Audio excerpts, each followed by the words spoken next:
Important जो मैं अपने सारे पेशेंट को सजेस्ट करती हूँ कि प्लीज अपने शुगर लेवल को घर पे भी चेक करें। So invest in buying a glucometer. आप उसको एक बार अपने डॉक्टर से सीख लीजिए या किसी भी नर्सिंग स्टाफ या किसी भी मेडिकल फैसिलिटी से जाके आप उसको सीख सकते हैं। बट उसके नीडल को सही से डिस्पोज करना है। Don't use the same needle again and again. One time use का नीडल होता है, you should throw it. So that is there.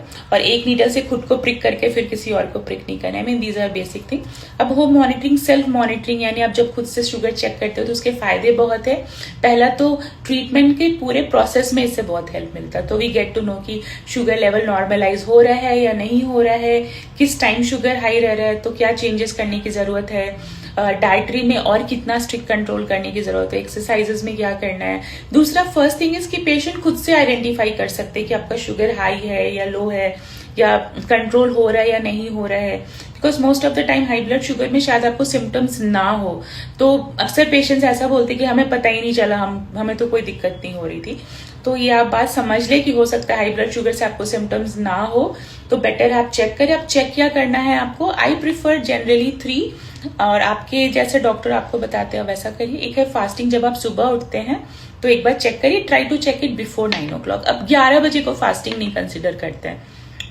इसका सर्टेन रीजन है, because the body works in certain way. आपका जो मैकेनिज्म है जिससे शुगर कंट्रोल हो रहा है, उसका एक मैकेनिज्म होता है। So that is why these 3 readings are more important. तो एक वो आपका फास्टिंग जो आप सुबह उठ के करते हैं, जहाँ पे आपने अभी कुछ खाया नहीं है, पानी वगैरह पीने से प्रॉब्लम नहीं है, बट ट्राई करिए टी कॉफी वगैरह से पहले करें।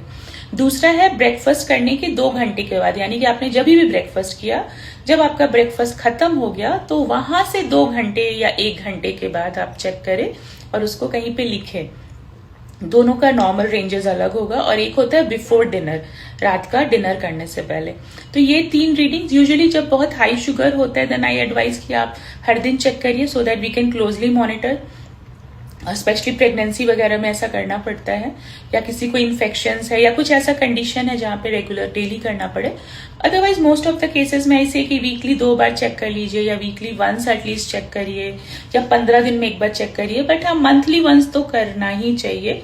बिकॉज क्या होता है कि जब आप शुगर आपका रीडिंग्स लेके आते हैं तो इट इज इजी टू सी कि आपका चेंजेस कैसा हो रहा है, मेडिसिन काम कर रहे हैं कि नहीं कर रहे हैं, हम डाइट में और क्या कर सकते हैं, एक्सरसाइजेस को इंटेंसिफाई करते हैं। पेशेंट को भी पता रहती है कि मेरा शुगर हाई है। जब आप बिल्कुल भी चेक नहीं करते तो ये आइडिया नहीं हो पाते कि आपका शुगर कब से हाई चल रहा है, कब से कंट्रोल नहीं हुआ है। And then it becomes very kind of messy, because आप इतना हिस्ट्री आप रिकॉल नहीं कर सकते हैं क्लिनिक में कि मैंने 1 महीने पहले क्या खाया था, मैंने 2 महीने पहले क्या खाया था। तो I think checking these parameters and writing it down, उसके बाद जब आप डॉक्टर के पास जाते हैं तो it really helps the doctor, और घर पे आपको भी इससे बहुत हेल्प मिलती है।